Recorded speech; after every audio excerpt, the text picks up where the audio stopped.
Ini kalau mempersiapkan ngaji kitab Kasyifatus Sajjah dikarang oleh Syekh Nawawi. Syekh Nawawi itu ulama top Indonesia yang hidup di Mekah, juga meninggal di Mekah.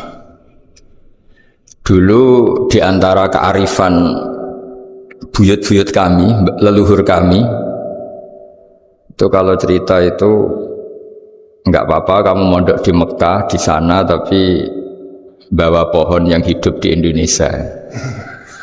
Jadi artinya membawa manhaj, metode dakwah yang bisa hidup di Indonesia. Ini penting kata Mbah Mun karena wa ma arsalna min rasulin illa bilisani qaumi. Semua rasul diutus itu pasti sesuai kultur kaumnya. Saya punya sedikit cerita tentang kultur. Kultur itu nilai yang disepakati masyarakat, meskipun persepsi itu salah. Saya cerita sedikit tentang keunikan kultur. Nabi Yunus itu nabi. Di mana-mana nabi itu mengajak ke tauhid, ajaran yang benar ini. Dan dulu Nabi itu nggak punya polisi, nggak punya densus, jadi nggak bisa Nabi nyuruh yang nggak setuju tangkap, itu nggak bisa. Tapi punya Tuhan. Jadi kalau yang tidak percaya dakwahnya itu ancamannya azab. Dulu itu nggak ada polisi, nggak ada pengadilan, sehingga kalau ada kesalahan itu ancamannya itu akan turun apa? Azab, siksa itu. Sekarang kan kalau kita jadi pemimpin kan agak enak itu, punya keamanan, punya macam-macam lah. Singkat cerita, sudah dakwah sekian tahun itu umatnya nggak percaya kalau beliau seorang nabi bahwa ajaran tauhid itu benar. Akhirnya cerita ini terkenal sekali, mungkin beberapa terputus ya, tapi terputus cerita ini saya ceritakan secara lengkap. Terus beliau cerita, ini waktu sudah lama saya dakwah, sudah lama saya sosialisasi itu tentang kebenaran, Anda tetap nggak iman ini 3 hari lagi pasti ada adab.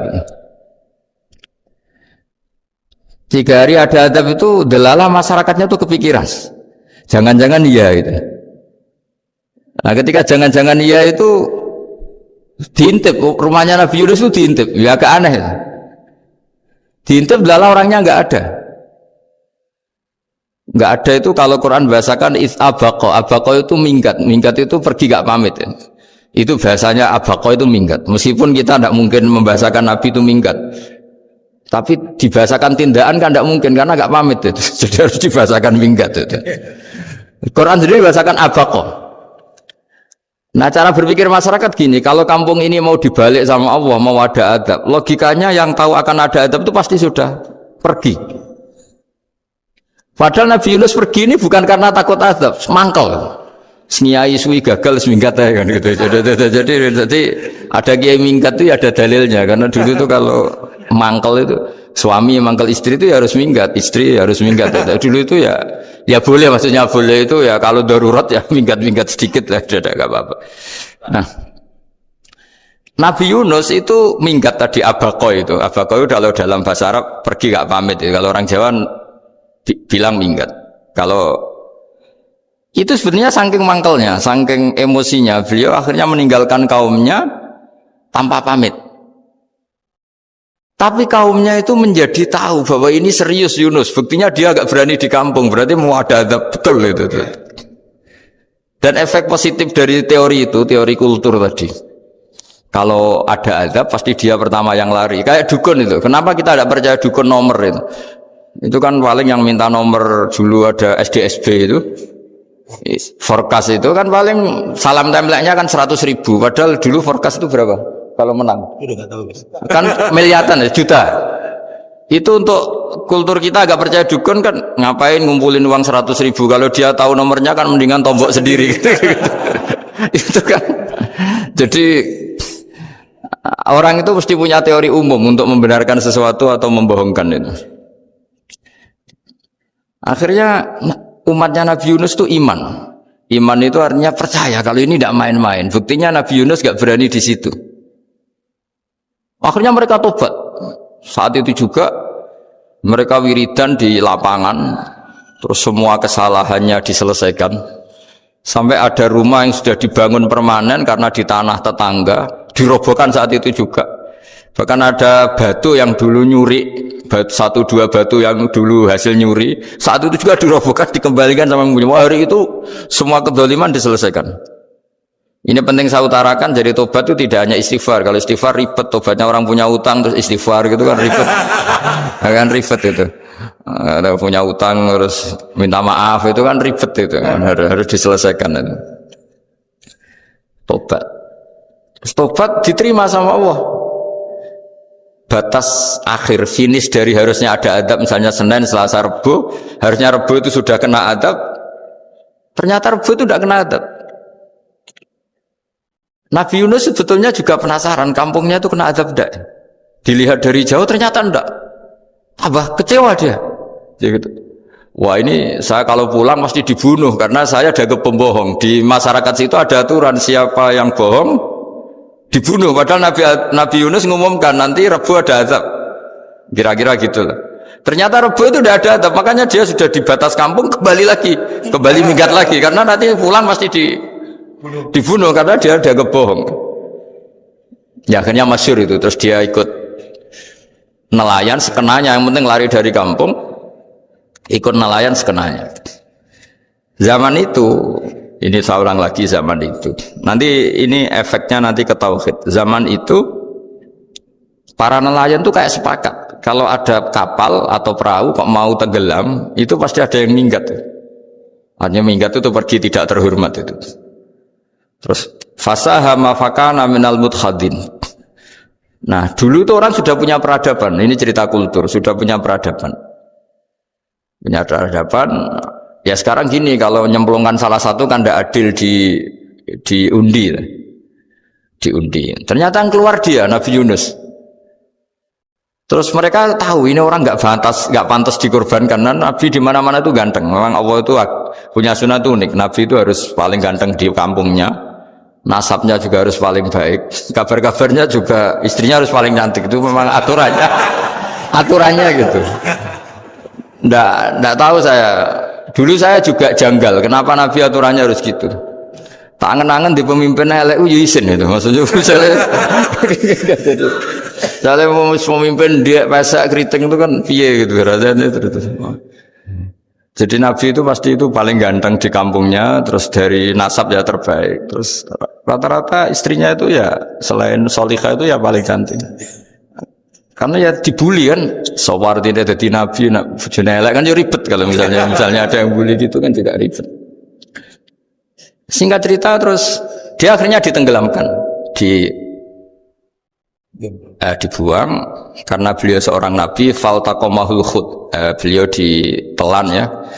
Iltiqam itu tidak digigit, ditelan ya. Karena ditelan beliau tidak ngalami dikunyah, ditelan. Iltiqam itu ditelan karena beliau seorang nabi. Di dalam batnil khut itu di perut itu dia wiridan, dan barokahnya wiridan itu perut ikan ini menjadi masjid.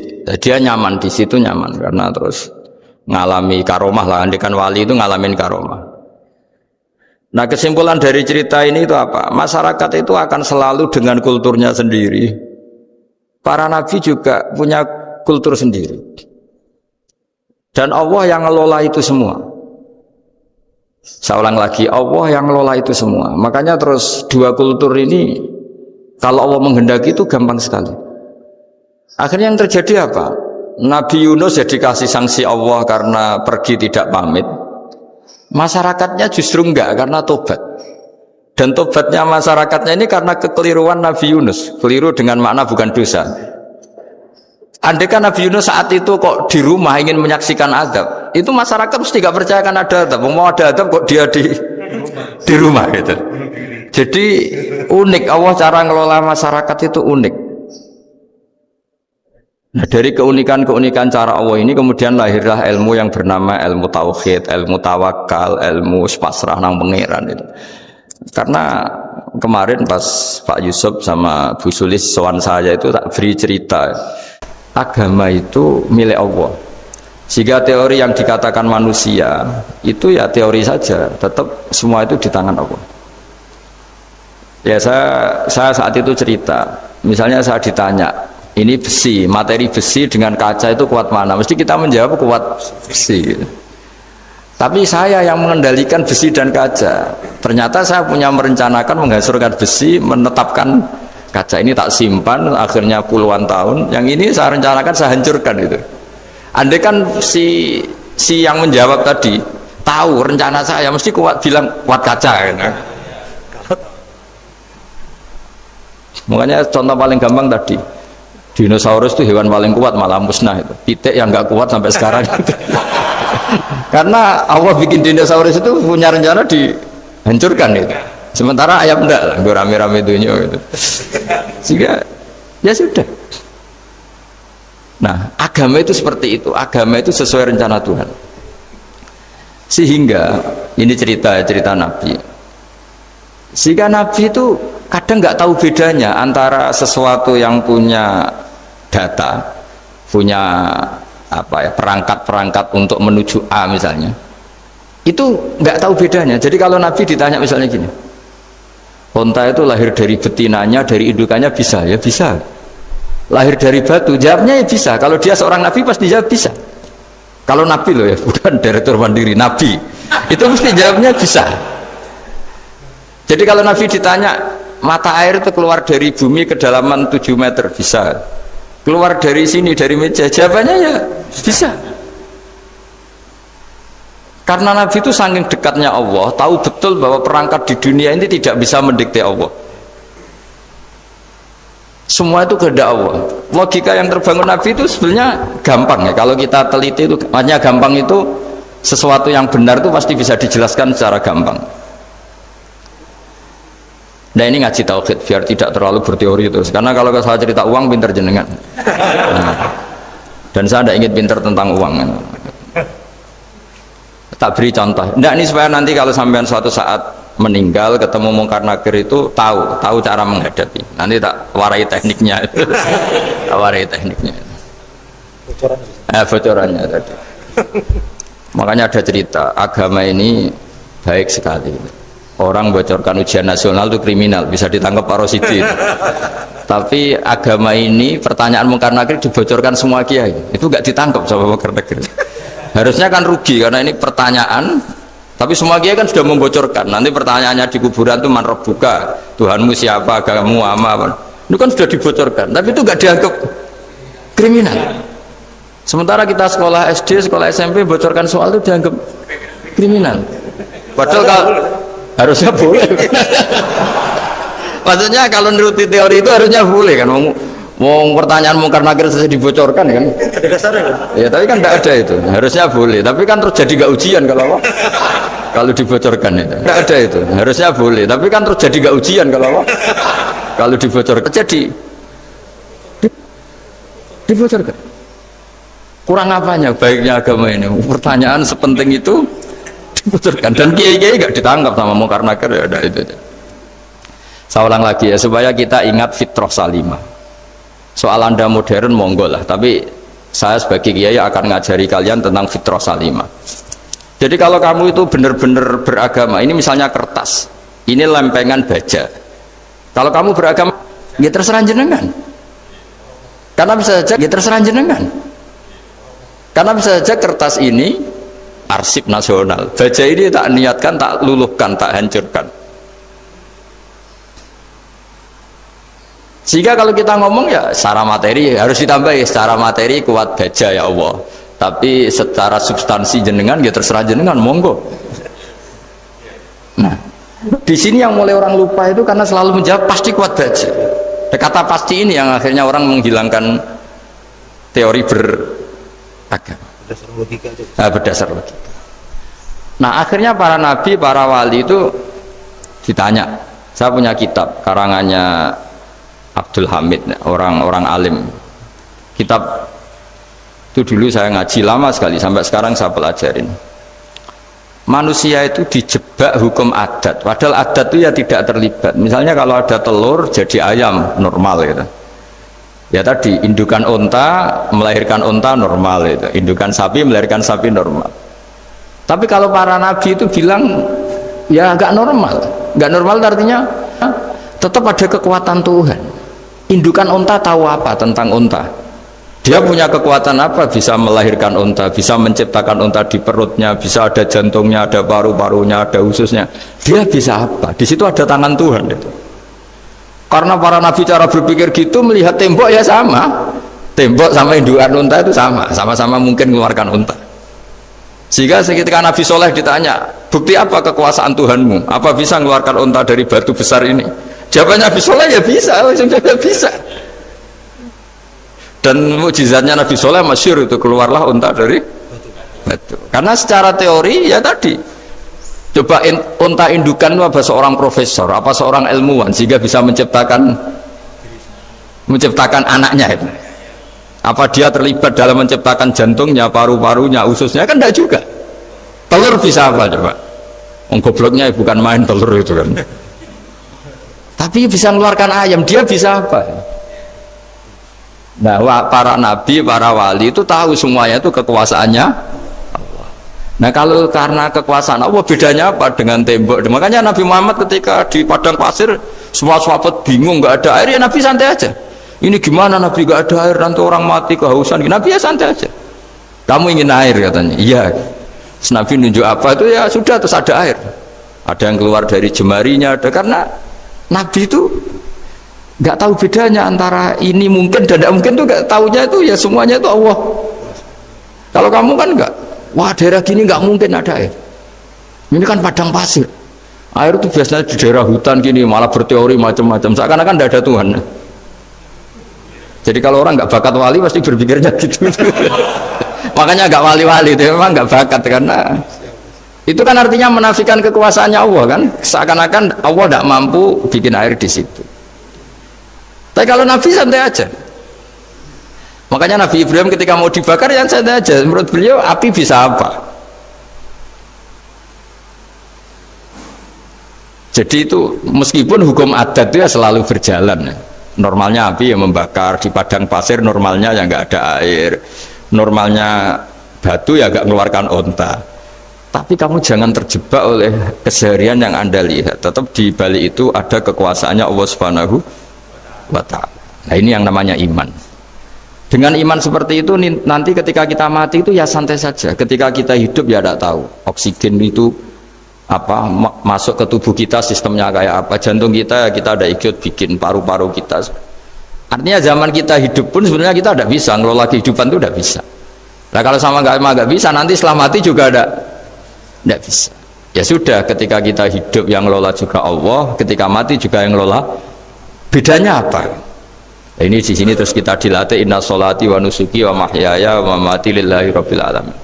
Tapi kenapa kita ragu terhadap kehidupan setelah kematian? Karena ketika kita hidup seakan-akan kita tahu cara hidup.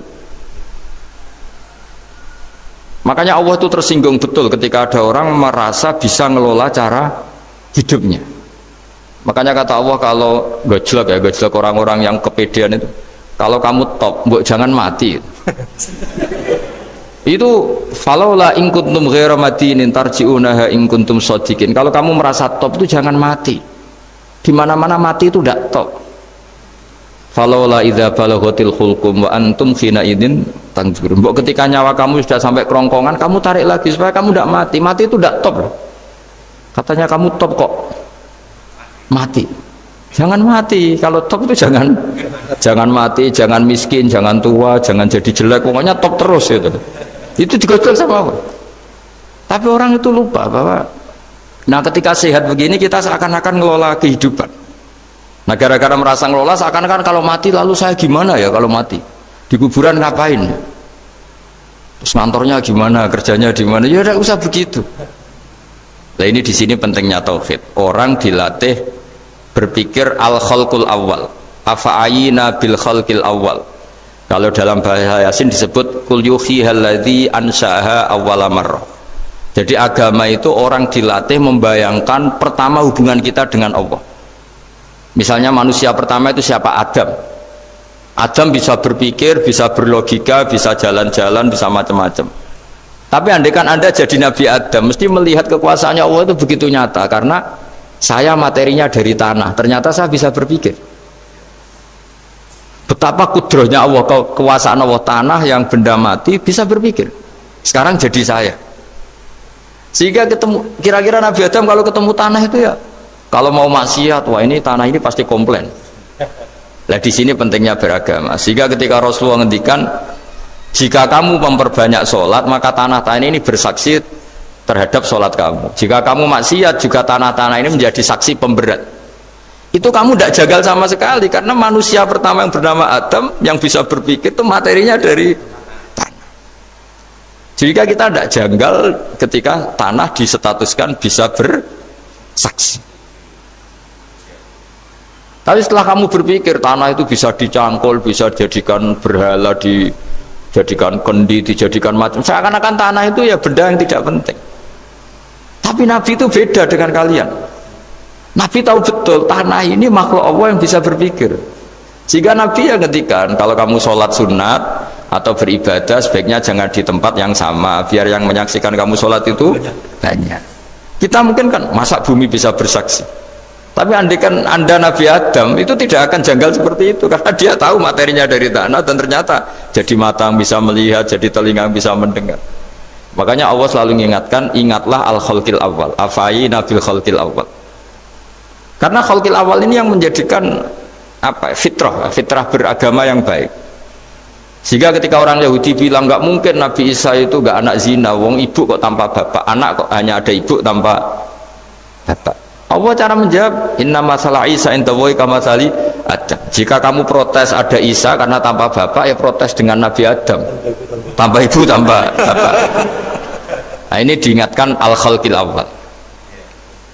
Makanya Yasin bilang, kul yuhyihalladzi ansha'aha awwalamar.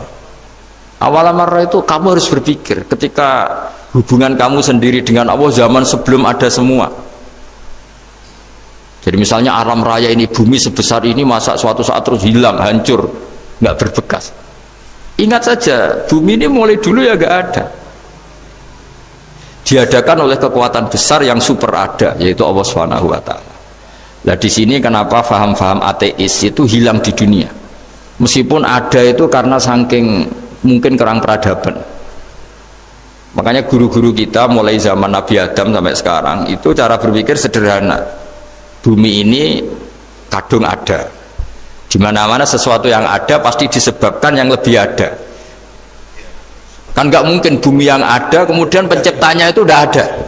Itu kan ngajak goblok bareng gitu kira-kira gitu. Masuk sesuatu yang ada disebabkan oleh sesuatu yang tiada. Maka guru-guru kita ngajari pertama sifat Allah itu wujud. Karena ini wujud super atau kausa prima, terus kiai bilang wajibil wujud. Wajibil wujud terjemahan bawahnya ya wujud super. Karena wujudnya Allah itu yang mempengaruhi ya semua alam raya ini, dia harus di depan. Masa yang menciptakan di belakang. Makanya terus disifati qadim. Qadim itu harus lebih dulu atau awal. Makanya ketika Fir'aun ngaku Tuhan itu cara membatalkan Nabi Musa itu sederhana. Kalau kamu Tuhan berarti baba kamu nggak ada Tuhan karena Tuhannya terlambat datang. Itu langsung oh iya ya, kalau ya kan berarti babanya dia tanpa Tuhan, kan Tuhannya baru kemarin, aktenya baru diurus. Aktenya baru diurus itu Tuhannya. Makanya Fir'aun itu akhirnya Nabi Musa punya pengaruh besar di kalangan punggawa Fir'aun. Karena ketika debat terbuka itu punggawanya dengar. Akhirnya mereka iman sama Nabi Musa. Ini disebut wa qala rajulun mu'minun min ali fir'auna yaktumu imana. Banyak yang diam-diam ini iman karena logika Fir'aun jadi Tuhan itu nggak masuk akal. Yang benar adalah Tuhannya Nabi Musa. Nah orang-orang ini itu ya dibilang nggak loyal ya, pokoknya dia iman. Dan dia juga yang ikut rapat. Besok Musa tangkap. Karena mereka sudah iman sama Musa, terus sebelum eksekusi itu datang, ini datang ke Musa. Tadi malam saya ikut rapat, keputusannya Anda ditangkap mau dibunuh, jangan lari saja dulu. Jadi kan nggak bisa disebut pengkhianatan, kan ini orang baik. Jadi malamnya ikut rapat, besok Musa tangkap bunuh. Iya Nabi Musa paginya sebelum itu saja. Musa, saya tadi malam ikut rapat dan keputusannya Anda ditangkap dibunuh, kamu lari saja sekarang. Nah, kenapa iman? Karena logika yang dibangun Nabi Musa. Makanya ciri utama kebenaran itu bal naqdhifu bil haqqi 'alal batil fayadmaghuhu fa idza huwa zahid. Kebenaran sejati itu boleh diuji di mana saja. Dan Anda tidak usah khawatir kebenaran sejati itu kalah. Pasti menang. Kalau kebenaran itu kebenaran sejati pasti menang. Ya, di sini terus ada ulama-ulama kayak banyak lah, termasuk di Indonesia kayak Pak Quraisy Shihab, kayak yang nyaman saja anak-anaknya di luar negeri karena merasa kebenaran sejati itu tidak akan kalah. Sehingga ketika ada negara yang begitu maju, saya pernah ditanya sama orang yang kuliah di Inggris, di Swiss, Gus, saya ini kan orang Indonesia tapi pengagum negara Swiss, Swedia, negara di sana itu makmur, terus tertib, bagaimana saya tetap mencintai Islam yang secara lahir itu kadang-kadang beberapa negara Islam itu kacau. Ada seorang mahasiswa tanya gitu, dia tanya cara ingat Allah, ya membela Islam kira-kira gitu. Terus saya tak kasih tahu dia, ketika Anda muji negara-negara itu makmur, sejahtera, itu sebetulnya tetap utang jasa terbesar itu sama Tuhan. Pejabat bisa apa ketika Allah misalnya nggak bikin air? Negara bisa apa misalnya ketika Allah itu nggak bikin oksigen? Tetap semua ketertiban itu karena kehendak Allah. Berarti utang jasa kamu di negara manapun tetap sama Allah, bukan pada yang lain. Bahwa ada hukum sosial manusia, oke lah, kedua, ketiga, harus terima kasih. Hanya dia sadar.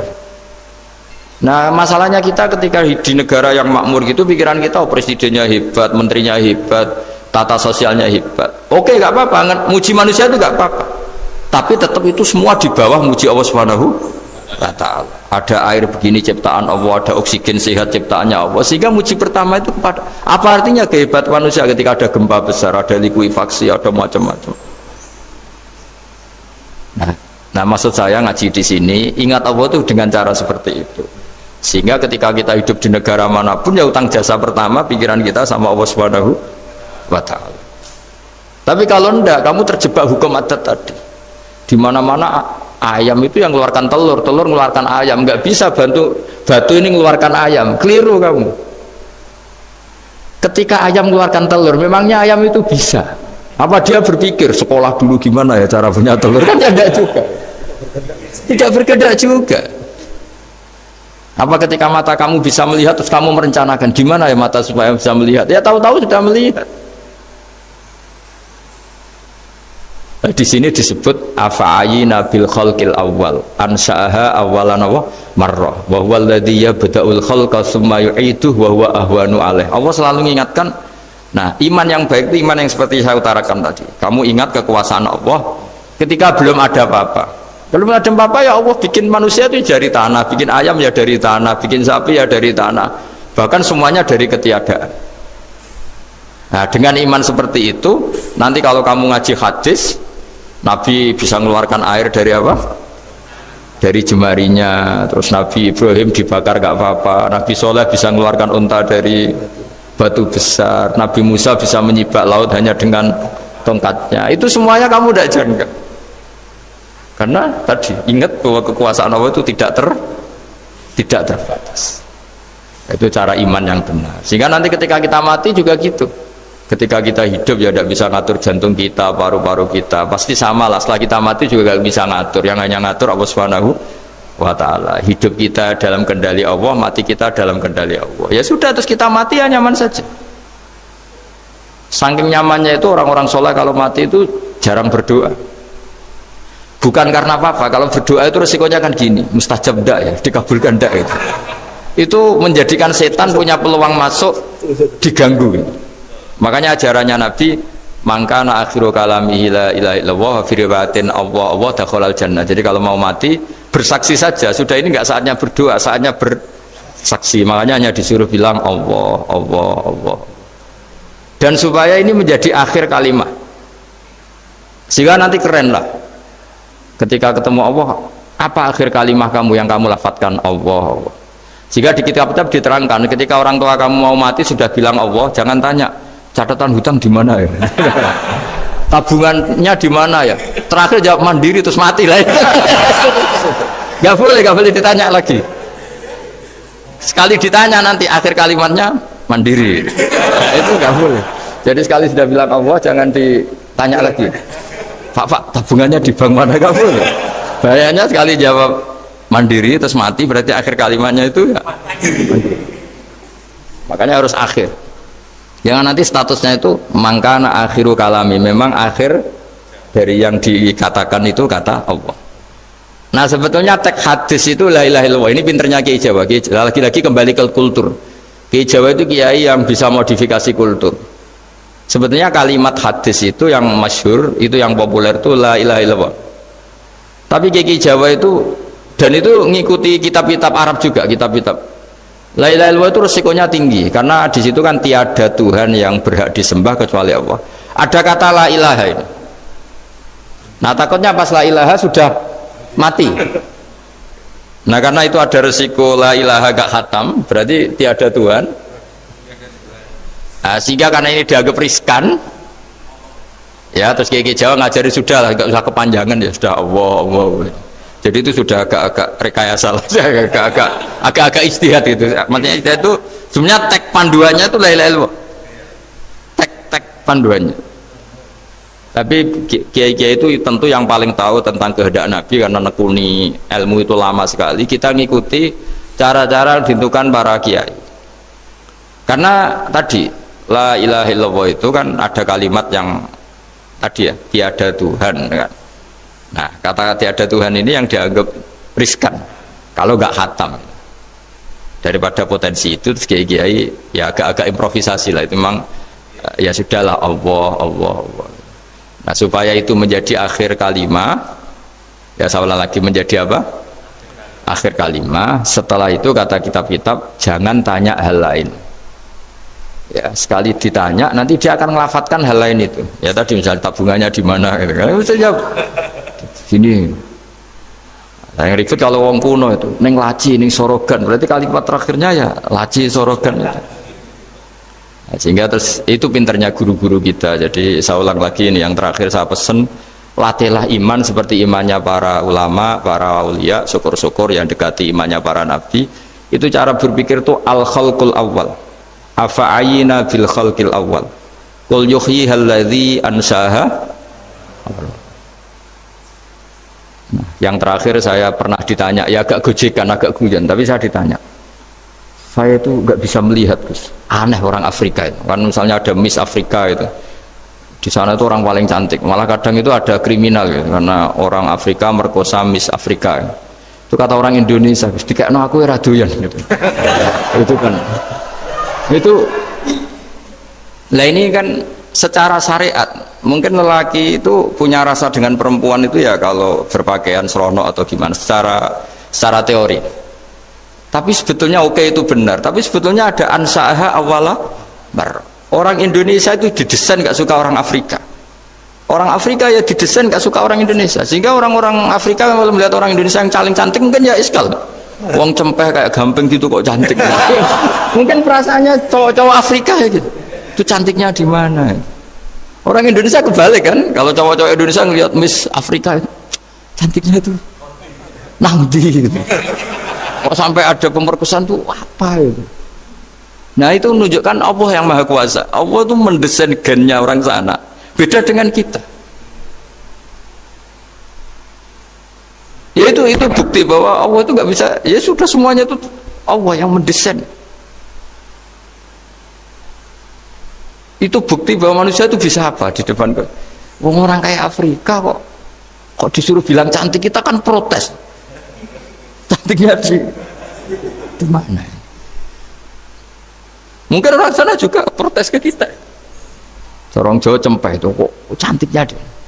Itu orang-orang Indonesia kalau melihat bule cantik itu kan kalau ketemu kan janggal. Orang-orang Jogja bule wayune nang ndi gitu.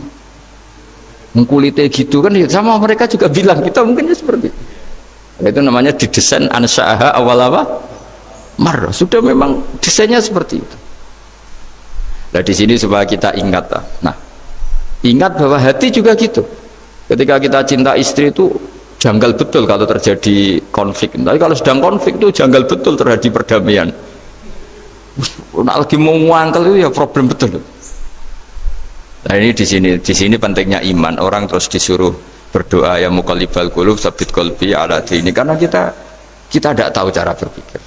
Ada perempuan cantik sering merengut, pecintanya ya banyak, dianggap pemikir serius. Tapi kalau baru gedeng namanya ya merengut, bukan pemikir. Orang senyum itu kita seneng gitu. Tapi kalau baru gak seneng, murahan ya guyu. Itu jadi manusia itu unik. Hanya sama, tapi cara nganalisis beda. Tinggal sedang seneng apa enggak. Lucu kan? Ada orang anteng di rumah, itu kalau lagi seneng ya, oh itu anteng nggak banyak ngeluyur. Tapi baru gak seneng, seneng ngomah ya nganggur. Nah, itu kita tidak pernah tahu. Kita simpulkan apa itu tidak pernah. Makanya wisata, pernah ada orang wisata datang ke sini tak nasihatin.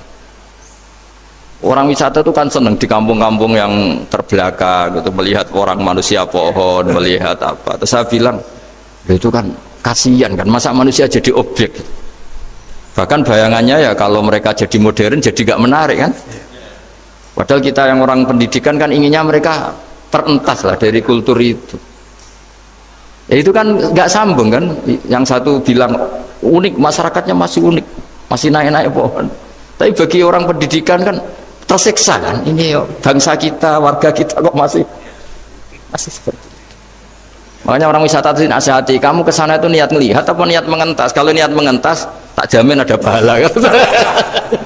Enggak Gus, mau niat mengentas katanya. Niatnya baru sekarang apa mulai dulu-dulu? Baru sekarang. Ya ini cerita dari manusia itu semudah itu, Pak. Nah, setelah kamu ngaji ini, kamu tidak akan janggal terhadap kenapa Nabi itu begitu santai. Ketika tadi makanan misalnya satu wadah itu cukup untuk orang 300. Sampai Jabir yang undang Nabi kan hanya kambing kecil, cukup orang 6. Ternyata Nabi ngajak orang 300 lebih. Tapi Nabi bilang ya sudah semuanya makan cukup. Kata-kata Nabi kan, zaman dulu belum ada beras, belum ada Allah itu bisa kok ngenyangkan malaikat tanpa makan gitu. Susahnya apa ngenyangkan manusianya dengan nasi sedikit itu ya Nabi ya santai aja, semuanya kenyang santai.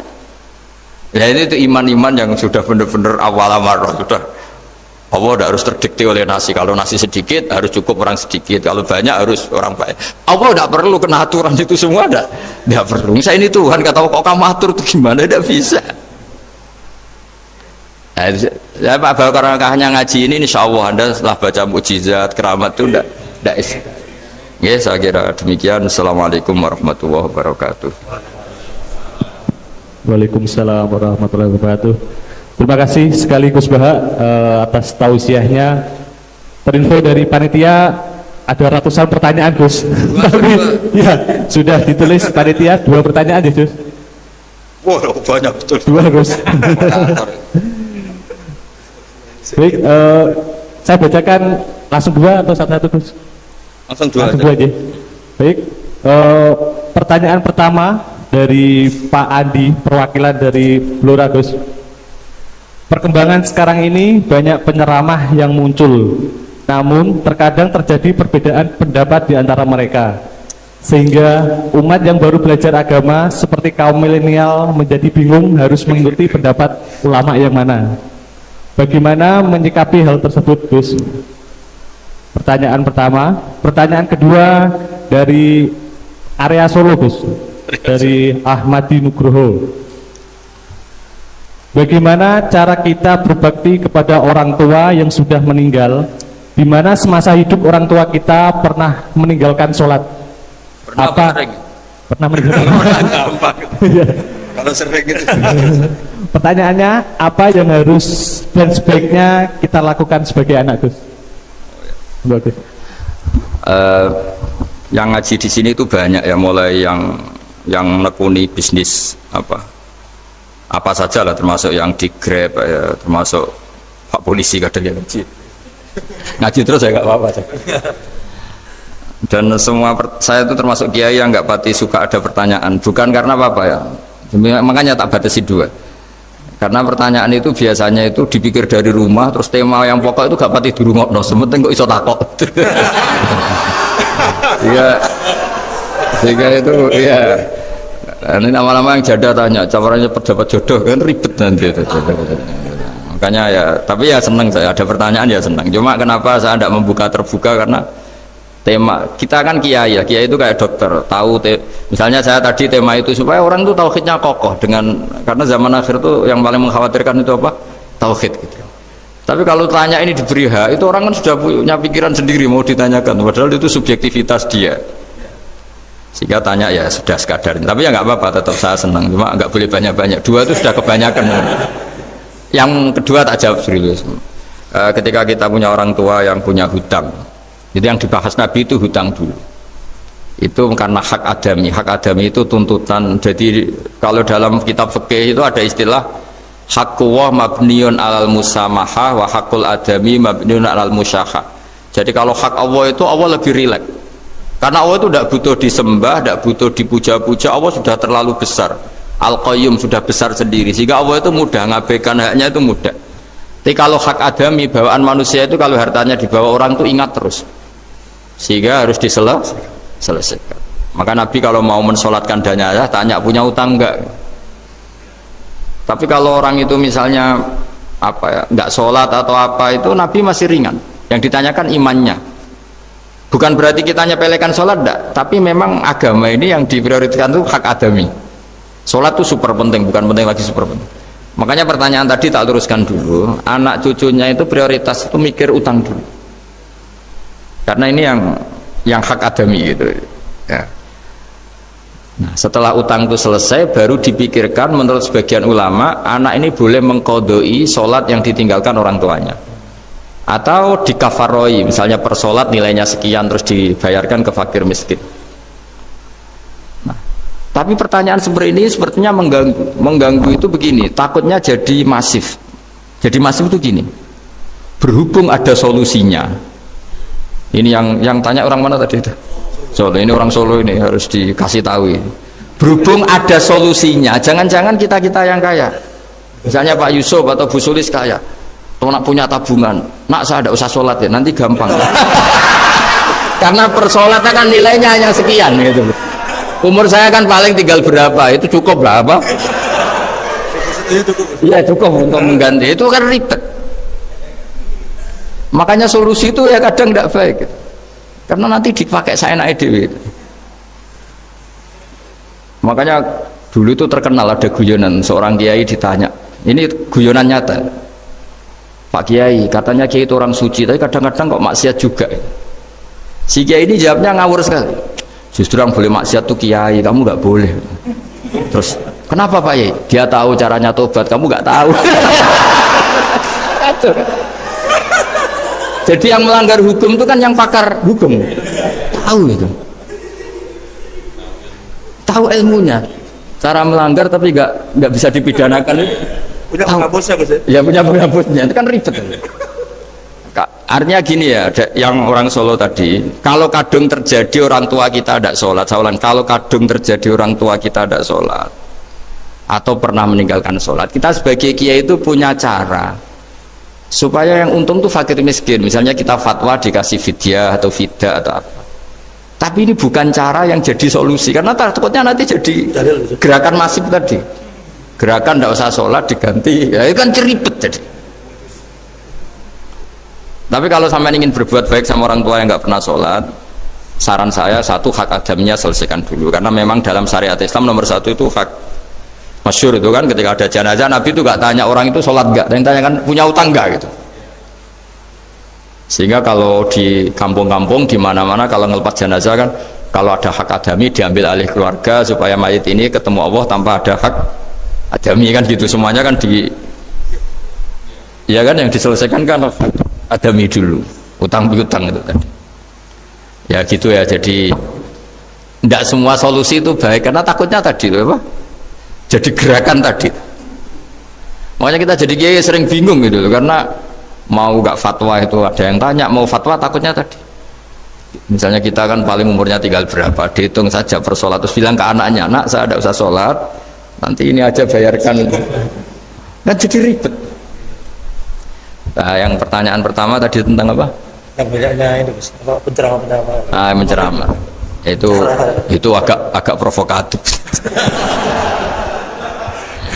Beda itu ada 2, beda karena bodoh, nah, itu memang harus kita tinggalkan. Yang beda karena bodoh. ada beda karena rumus ilmu. Itu harus kita hormati. Saya punya sekian bukti beda ya kalau karena bodoh tentu kita tinggalkan.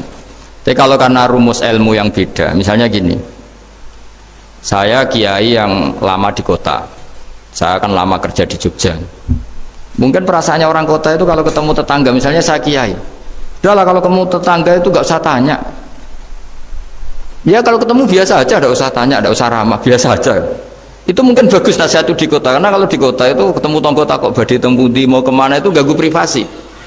Jika bagian dari kebaikan baik sama tetangga ya jangan tanya, karena itu ganggu apa? Privasi. Tapi kalau di kampung dianggap sombong kan nggak tanya. Nah hal-hal seperti ini itu perbedaan karena ilmu.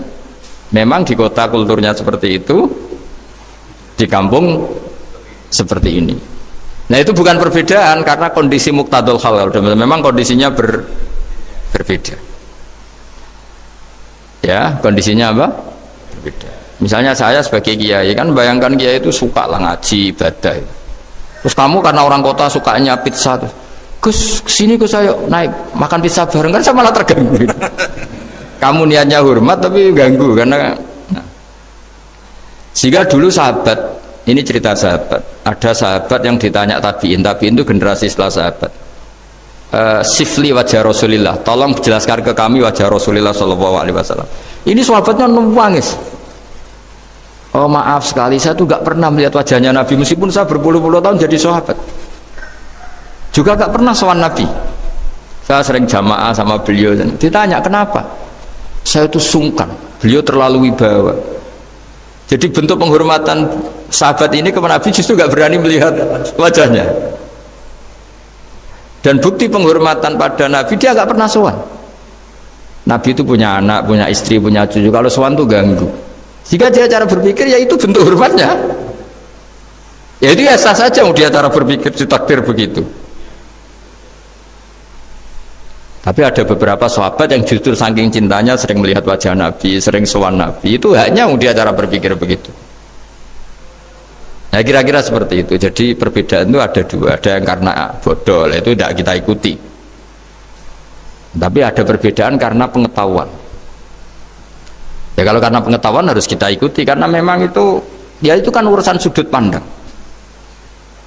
Dulu ketika Mekah dikuasai Sayyidina Umar, setelah Fathu Mekah dan Umar sudah kuat betul, itu banyak sahabat yang dulunya orang Mekah itu sama Umar disuratin, cobalah kembali ke Mekah. Di Mekah itu kamu sholat di Masjid Haram sebagaimana 1000 sholat. Sekarang Mekah aman milik kamu, silahkan kembali ke Mekah.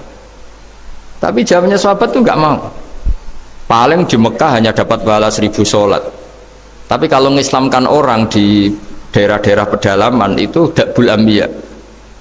Ciri khas Nabi itu yang membenarkan orang itu, bukan di satu tempat. Terus sampai nambahin surat ini, wa'alam anal ardo lam tuqaddis ahad, dan bumi itu tidak bisa loh mensucikan orang. Abu Lahab itu orang Mekah, Abu Jahal orang Mekah, tapi tetap begitu. Akhirnya jenis ini berpikir, ya sudah lah, gak di Mekah gak apa-apa. Andai kan Mekah itu bisa mensucikan orang, gak ada Abu Jahal, gak ada Abu Lahab. Akhirnya para sahabat gak kembali ke Mekah, tapi berkelana ke Syria, ke Sam, akhirnya ada Islam di mana-mana. Tapi ada juga yang Mekah itu kota suci, harus diisi orang-orang suci supaya yang brengsek-brengsek gak di sana. Ya sudah, cara berpikir begitu. Nah ini cerita ya, jadi sudah kalau perbedaan karena ilmu, ya sudah memang karena ilmu. Nah itu nggak apa-apa. Nah kalau sampean tanya, lalu bedanya apa? Yang beda karena ilmu karena ya lihat aja, kalau dia orang pinter bacanya banyak berarti bedanya karena ilmu. Tapi kalau nggak pinter kok berbeda ya berarti karena nggak tahu. Ya kira-kira